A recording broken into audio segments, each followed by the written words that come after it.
آئے مار دیا، آئے ہمارے ساتھ ظلم ہو رہا ہے. یہ گھوڑا ہے اور یہیں پہ میدان ہے. اب آؤ اور عوام کے سامنے اور بتاؤ کہ جو میں نے تمہارے اور تمہارے بیٹے کے شراب کے کاروباروں کے بارے میں تمہاری اصلیت بتائی، کیا وہ جھوٹ ہے؟ تمہارے میں ہمت نہیں ہے کہ تم سامنے آؤ. آج میں آپ کو اس شخص کے پیدا ہونے سے لے کر ابھی تک زندگی کے ایسے ایسے کارنامے بتاؤں گا کہ آپ کے 14 نہیں 28 طبق روشن ہوں. یہ میرا چیلنج ہے آج اعظم سواتی کو. آپ اپنے بھونکنے والے کتوں کو کہو کہ آئیں اور بھونکنا شروع کر دیں. بسم اللہ الرحمن الرحیم. السلام علیکم. اعظم سواتی اداروں کی اعلیٰ قیادت کو گالیاں بکنے والا اور متنازع بیان دینے والے کو FIA کے ہاتھوں دوبارہ گرفتار ہو چکا ہے. اعظم سواتی ایسا کر کیوں رہا ہے؟ اور یہ ویڈیو اگر آپ نے پوری دیکھ لی نا تو آپ کے 14 طبق روشن ہو جائیں گے. اور میں آپ کو ایسے ایسے ڈاکیومنٹ دکھاؤں گا، ایسے ایسے پروفز دوں گا کہ اعظم سواتی خود اس کو جھٹلا نہیں سکے گا. یہ میرا چیلنج ہے آج اعظم سواتی کو کہ آئے اور جھٹلائے ذرا. پاکستان میں ایک اہم روایت یہ بھی رہی ہے کہ جب کوئی چور چکا لچا لٹیرا پیسہ زیادہ بنا لیتا ہے اور جب کوئی ڈاکو عوام کو لوٹ کر مالدار ہو جاتا ہے تو سارے کام چھوڑ کے سیاست میں شامل ہو جاتا ہے تاکہ اپنے کالے کرتوتوں میں پردے ڈال سکے، تاکہ لوٹے گئے کالے دھن کو سفید بھی کیا جا سکے. جمہوریت کے نام پہ شرافت اور سفید پوشی کا ڈھونگ رچانے والے ہمارے ان سیاستدانوں کی زندگی کی حقیقت اگر آپ لوگوں کے سامنے آ جائے تو یہ انسان نہیں، آپ کو انسان کے روپ میں گدھ نظر آئیں گے جن کا جب بس چلتا ہے انسان کو بھمبوڑنا شروع ہو جاتے ہیں، کھانا شروع کر دیتے ہیں. اور جب کوئی ان گدھ کی، ان ولچرز کی اصلیت سامنے لاتا ہے، ان کا اصلی روپ عوام کو دکھاتا ہے، تو یہ واپس اس کو کاٹنا شروع کر دیتے ہیں، شور مچانا شروع کر دیتے ہیں، معصوم ہونے کا ناٹک شروع کر دیتے ہیں، ہر چیز کو پولیٹیکل وکٹمائزیشن کی طرف لے جاتے ہیں. اعظم سواتی آج کل خبروں کی زینت میں ہے. کسی اچھے یا نیک کام کی وجہ سے خبروں کی زینت میں نہیں ہے، بلکہ اپنے پھیلائی گئے گندگی کی وجہ سے وہ خبروں میں ان ہے. اور ابھی تو بہت سا گند آنا باقی ہے. آج میں آپ کو اس شخص کے پیدا ہونے سے لے کر ابھی تک زندگی کے ایسے ایسے کارنامے بتاؤں گا کہ آپ کے 14 نہیں 28 طبق روشن ہوں. آپ نے اس ویڈیو کو شروع سے لے کر آخر تک ضرور دیکھنا. اور آپ نے اگر ابھی تک اس چینل کو سبسکرائب نہیں کیا تو پلیز میری ریکویسٹ ہے کہ یہ کر دیجیے گا. آپ نے اکثر یہ بات سنی ہوگی کہ فلاں فلاں سیاستدان کافی جھوٹا ہے، فلاں سیاستدان عوام کو سبز باغ دکھاتا ہے، فلاں سیاستدان پہ اتنے کیسز ہیں. لیکن آپ نے کبھی یہ نہیں سنا ہوگا کہ ایک شخص نے پیدائش کے وقت ہی 2 نمبری شروع کر دی. آج آپ وہ بھی سنیں گے. اور یہ اعزاز صرف اور صرف یہ اعظم سواتی کو حاصل ہے. اعظم سواتی وہ واحد سیاستدان ہے جو 8 دسمبر 1947 کو پیدا ہوا اور اس نے 2 باتیں طے کی. ایک تو یہ کہ اس نے سیاستدان بننا ہے اور دوسرا یہ کہ عوام کو ہمیشہ گمراہ کرنا ہے اور چوری کرنا ہے. اور اس نے بچپن سے ہی جھوٹ کی پریکٹس شروع کر دی. پہلی 2 نمبری اس نے یہ کی کہ جب پیدا ہوا تو اس کے والدین نے اس کا نام بشیر احمد رکھا اور اس کے ڈاکیومنٹس میں، تمام ڈاکیومنٹس میں اس کا نام بشیر احمد لکھا ہے. لیکن بعد میں اس نے اپنا سیاسی نام بشیر احمد سے اعظم سواتی کر دیا. وہ جیسے فلم ایکٹر سے نہیں کرتی تھی پہلے کہ یہ نام اچھا نہیں ہے، یہ نام وہ نہیں ہے تو یہ نام اٹریکٹ کرے گا لوگوں کو، وہ اسی ایکٹرز کی طرح. بشیر احمد المعروف اعظم سواتی نے امریکہ اور دیگر ممالک سے خوب پیسہ بنایا. وہ پیسہ کیسے کمایا اس کی بھی ساری تفصیل ہے، وہ میں آپ کو آگے چل کے بتاؤں گا. جب پاکستان آیا تو اس کے سر پہ سیاست میں آنے کا بھوت سوار ہوا اور اس نے پیسے کے بل بوتے پہ KPK کے بڑے بڑے سیاستدانوں کو اپنی جیب میں ڈالنا شروع کر دیا. اس کی زندگی میں سب کچھ اس منصوبے کے تحت ہو رہا تھا. لیکن آج پھر 21 سال پہلے KPK پہ ایک آفت آتی. وہ آفت کیا تھی؟ سیلاب تھا. سیلاب کی اس آفت میں سینکڑوں لوگ زخمی ہوئے، ہزاروں لوگ بے گھر ہوئے اور بہت سے لوگ اللہ کو پیارے ہوئے. اور وہاں کچھ کی تنظیموں نے مخیر حضرات سے پیسے اکٹھا کرنے شروع کی اپنی مددات کے تحت تاکہ لوگوں کی مدد کی جا سکے. اور انہوں نے اعظم سواتی سے بھی کچھ دینے کو کہا. تو اعظم سواتی نے ان کو $1 ملین کا ایک نوٹ عطا کر دیا. جی یہ سب دیکھ کر لوگ حیران پریشان ہو گئے. لیکن جب اسٹیٹ بینک سے اس نوٹ کی حقیقت پتہ چلی تو پتہ چلا وہ تو جعلی نوٹ ہے. آپ بھی سوچ رہے ہوں گے یہ کیسا مذاق ہے، لیکن $1 ملین کا نوٹ کہاں سے آ گیا؟ جی یہ ایک نوٹ ہے جس پر 1 کے بعد 5 صفر تھے. یعنی اس نقلی نوٹ پہ $10 لاکھ لکھا تھا اور 21 سال پہلے معصوم طبیعت والے ہمارے KPK کے بھائیوں نے اس کو صحیح سمجھ لیا، جبکہ یہ تو بچوں سے کھیلنے والا نوٹ تھا. اسٹیٹ بینک کا لیٹر آپ اپنی اسکرین پہ دیکھ سکتے ہیں کہ جبکہ اس اسکینڈل کو سب سے پہلے مرحوم ارشد شریف نے بے نقاب کیا اور اس شخص سے بات کی تھی جس کو یہ جعلی نوٹ دیا گیا. یہ اس کی زندگی کا دوسرا بڑا فراڈ ہے. اور فراڈ بھی ایک عطیہ کے نام پہ، چیریٹی کے نام پہ، کار خیر کے نام پہ. اس کے فراڈ کی لسٹ تو بہت لمبی ہے جو اس کے بعد شروع ہو گئی.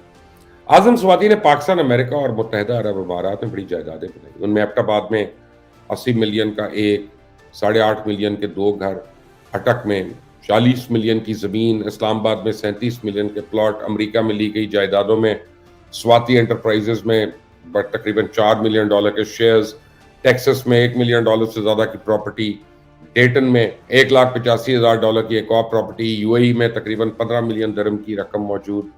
اس کے علاوہ اعظم سواتی کئی ملکوں میں اقامے پہ تنخواہیں بھی لیتا رہا، اور یہ اقامہ اس نے تب ظاہر کیا جب پاناما کیس کھلا اور اعظم سواتی کو یہ ڈر لاحق ہو گیا کہ اگر میرے اقامے سامنے آ گئے تو میں تاحیات نااہل نہ ہو جاؤں۔ اور یہ سارے اثاثے رکھنے کے باوجود اعظم سواتی نے 2007 سے لے کر اب تک صرف چند لاکھ روپے ٹیکس دیا۔ اب یہی نہیں بلکہ مذہب کا لبادہ اوڑھنے والا یہ شخص جب پاکستان کے لوگوں کو یہ کہہ کر بیوقوف بناتا ہے کہ میں تہجد گزار ہوں، میں نے آج تک ایک نماز نہیں چھوڑی، اور دوسری طرف اعظم سواتی کے بیٹے امریکہ میں شراب کا کاروبار کرتے ہیں، ان کی فیکٹریاں ہیں شراب کی وہاں پہ۔ یہ شراب کا کام اکیلے نہیں ہوتا بلکہ ایک بھارتی شخص جو ہے وہ ان کا بزنس پارٹنر ہے، اس شخص کا نام نرمل کنڈا ہے، اور اعظم سواتی کے خاندان کے اس شخص کے ساتھ بہت پرانے مراسل ہیں۔ اعظم سواتی کے ٹیکس ریکارڈ سے یہ بھی پتہ چلتا ہے کہ اعظم سواتی نے 2012 میں اس شخص کے ساتھ کاروباری مراسم بڑھانے شروع کیا، اور اس کے بعد اس شخص سے $14,000 منافع کی صورت میں بھی ایک دفعہ وصول کی۔ نرمل کنڈا جو ہے اس کی کمپنی کا نام بیرلز اینڈ بوٹلز ہے، اور یہ کمپنی ہر قسم کی اعلیٰ شرابیں بناتی ہے، اور امریکہ میں ان کے پتہ نہیں کتنے سٹورز ہیں۔ یہ سب باتیں میں ہوا میں نہیں کر رہا بلکہ میرے پاس ان سیاہ کارناموں کے سارے ثبوت موجود ہیں۔ آپ اپنی اسکرین پہ یہ ڈاکومنٹس دیکھ سکتے ہیں، اور یہ دیکھنے کے بعد آپ نے پھر ایک بار گوگل پہ جانا ہے، وہاں جا کے ایک بار بارڈ اینڈ بوٹلز ٹائپ کرنا ہے، تب آپ کی مزید آنکھیں کھل جائیں گی، کیونکہ یہ کمپنی نہ صرف امریکہ بلکہ انڈیا میں بھی شراب بیچنے کی وجہ سے بہت مشہور ہے۔ بھارتی ریاست ہریانہ میں تو ان کے دفاتر بھی موجود ہیں۔ اعظم سواتی کے بیٹے نرمل کانڈا کے علاوہ کئی بھارتیوں کے ساتھ شراب کا ہی صرف کاروبار کرتے ہیں، جس میں دوسرا نام ملکا سنگھ ہے۔ اعظم سواتی کے کچھ بیٹے یعنی امریکہ میں کچھ بھارتیوں سے زمین کا بھی لین دین کرتے ہیں۔ ایک زمین کے لیے بیٹے اسامہ سواتی نے یوگیش گاندھی سے اس کی کمپنی کو بینک گارنٹی پہ بیچی۔ اب یہ کاغذات تو ہمیں بتاتے ہیں کہ اعظم سواتی نے $5 ملین سے کی گئی انویسٹمنٹ، جس کو باقاعدہ اس نے ڈالرز کی صورت میں پروفٹ بھی ملتا رہا، لیکن میرا یہ سوال ہے کہ اعظم سواتی کو یہ معاوضہ ملک کے اداروں کو داغدار کرنے کے لیے تو نہیں مل رہا؟ اس حوالے سے تحقیق ہوگی تو شور مچے گا، آئے مار دیا، آئے ہمارے ساتھ ظلم ہو رہا ہے، لیکن بھارتیوں سے یہ پیسہ وصول کر کے کوئی بغیر احتساب کو رہنا چاہیے اس کو؟ اگر رہنا چاہیے تو پھر ٹھیک ہے، پھر اعظم سواتی کو بھی کچھ نہ کرے۔ شراب بیچنا تو اس کا اور خدا کا معاملہ ہے، لیکن یہاں لوگوں کو مولوی بن کے تو نہ گمراہ کرے نا۔ اعظم سواتی نے پاکستان میں، اس کے بلکہ خاندان نے پاکستان میں ہونے والے فراڈ سے بڑا تھا۔ اس کی بیوی کو پچھلے ہی ہفتے CDA کی جانب سے نوٹس بھیجا گیا جس میں یہ مطالبہ کیا گیا کہ آرکڈ اسکیم پر جو فارم ہاؤس انہوں نے تعمیر کیا وہ پورا کا پورا غیر قانونی اور قانون کے مطابق یہاں پر ہونے والی تعمیرات کو گرانا ہے۔ کارروائی ہوگی تو کہا جائے گا کہ اسے انتقام کا نشانہ بنایا جائے گا، اور جب یہ پتہ چلا کہ میری اصلیت عوام کے سامنے آنے والی ہے، میرے چہرے پہ موجود شرافت کے نقاب ہٹنے والے ہیں، تو انہوں نے اس سب سے توجہ اٹھانے کے لیے اداروں کا نام استعمال کرنا شروع کیا۔ سپہ سالار سے لے کے نیچے تک چوروں اور ڈاکوؤں کا سہولت کار قرار دیا۔ کارروائی ہوئی تو رو رو کے زمین و آسمان کے کلابے ملا دی۔ ایک جعلی ویڈیو جسے FIA سمیت ہر بڑے فورم نے جعلی قرار دے دیا، اسے بار بار کھیلا جا رہا ہے، یہ بتایا جا رہا ہے نہیں یہ جعلی نہیں، یہ اصلی ہے۔ مگرمچھ کے آنسو بہائے جا رہے ہیں، اپنی گندی سیاست کے لیے مذہب کارڈ کو استعمال کیا جا رہا ہے، اپنے جھوٹ کو سچ ثابت کرنے کے لیے پچھلے دنوں نے مقدس کتاب قرآن پاک پر ہاتھ کیا، اور مبینہ طور پہ جب ان سے پوچھا گیا کہ آپ کو معلوم ہے کہ آپ جھوٹے ہیں اور آپ کے سارے الزامات جھوٹے ہیں تو آپ نے قرآن پہ کیوں ہاتھ رکھا، تو انہوں نے کہا اس میں تو قرآن تھا ہی نہیں، اس میں تو انگریزی کا ایک ناول تھا۔ اتنے بڑے ٹھگ اور رنگ باز یہ لوگ جن کو ایک اللہ تعالیٰ کی جو خوبصورت ترین کتاب جو معجزہ ہے اور ان احکامات کی پرواہ نہیں، یہ کہتے ہیں ہم پہ ظلم ہو رہا ہے، ہم پہ تشدد ہو رہا ہے، کیا پتہ کل ہی کہہ دے میں تو مذاق کر رہا تھا۔ جس بندے کو جھوٹ اور فراڈ کی عادت ہو وہ نعوذ باللہ قرآن پاک کی حرمت سے کھیلے، اس سے آپ کوئی امید اور بہتر کر سکتے ہیں؟ یہی لوگ جب حکومت میں تھے تو ان سے کوئی بڑا فرعون زمین پہ نہیں تھا۔ اعظم سواتی تمہیں وہ دن یاد نہیں ہے جب تم نے غریب کسان کی بھینس تمہارے فارم ہاؤس میں آئی تو تم نے اس ساتھ کیا سلوک کیا؟ تمہاری فرعونیت کی وجہ سے اس پورے غریب خاندان کو اڈیالہ جیل میں بند کر دیا گیا، ان کے 12 سالہ معصوم بچے نے اسکول کی بجائے رات تھانے میں گزاری۔ جب اس کے چھوٹے چھوٹے بچوں کو ہمسائے کھانا دینے آتے تھے تو تمہارے گنڈے ان کو کھانا نہیں لینے دیتے تھے، بلکہ ان کو ڈرایا دھمکایا گیا کہ تمہیں بھی ساتھ تھانے میں بند کر دیں گے۔ میڈیا کے لوگوں نے ان کو رات کو کھانا پہنچایا۔ یاد کرو وہ دن جب اس خاندان کو زبردستی صلح نامہ کے لیے دھمکایا گیا. یاد کرو وہ دن جب اسلام آباد کا آئی جی تمہاری فرعونیت کی بھیڑ چڑھ گیا. وہ تھا حقیقی ظلم اور یہ تھی حقیقی زیادتی. مریم نواز کی ویڈیو بنانے کی بات کی جائے تو اس کے اندر کی درندگی جھاگ جاتی ہے اور خود جان جان کر اداروں کی عزت پامال کرنے میں کوئی کسر نہیں چھوڑا ہے. آج جب آپ لوگوں کو پتہ چل چکا ہوگا کہ اب ہمارے لیے کوئی سیف ایگزٹ نہیں ہے, اب اپنی حکومت جا چکی ہے, ہمارے سارے گھپلے کھلیں گے. فیس سیونگ نہیں دے رہا کوئی تو اپنے آپ کھل کر سامنے آ گئے. پہلے اپنے بھونکنے والی بریگیڈ سے اداروں کو گالیاں دیتے ہو, پھر خود ڈائریکٹ فوج کے افسران کو برا بھلا کہنا شروع ہو جاتے ہو تاکہ کسی قسم کی کارروائی کو متنازع بنایا جا سکے. گالیوں کے ساتھ فضول بے مغز بے لاک کہانیاں بھی گھڑ گھڑ کے سامنے لا رہے ہو جن کا نہ تو سر ہے نہ پیر. لیکن زیادہ دیر نہیں اب چل سکتا کیونکہ اب تمہارے سارے کرتوت میں عوام کے سامنے لاتا ہوں. یہ گھوڑا ہے اور یہیں پہ میدان ہے.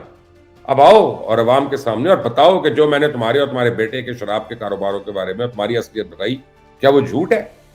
بتاؤ عوام کو کہ ہمارا انڈیا میں کوئی کاروبار نہیں اور کسی انڈینز کے ساتھ کوئی لین دین نہیں ہے ہمارا. ہم ان سے کیوں پیسے لیں اور ان کے کہنے پہ ہم کسی اپنے افواج کے ادارے کے لوگوں کو ہم کوئی برا بھلا نہیں کہتے. پھر عوام بتاؤ عوام کو کہ یہ امریکہ میں یو اے ای میں اور یہ ساری جائیدادیں تمہاری نہیں ہیں, کسی اور کی ہیں جس نے تمہارے نام پہ گروی رکھا. لیکن میں پہلے عوام کو بتا دیتا ہوں کہ تمہارے میں ہمت نہیں ہے کہ تم سامنے آؤ. تم تو جھوٹ کے ایک آئی جی ہو, جھوٹوں کے آئی جی ہو. یہ ہے تمہاری اصلیت اعظم سواتی. اب اپنے بھونکنے والے کتوں کو کہو کہ آئیں اور بھونکنا شروع کر دیں. بھونکنے کا وقت شروع ہو چکا ہے. اللہ حافظ.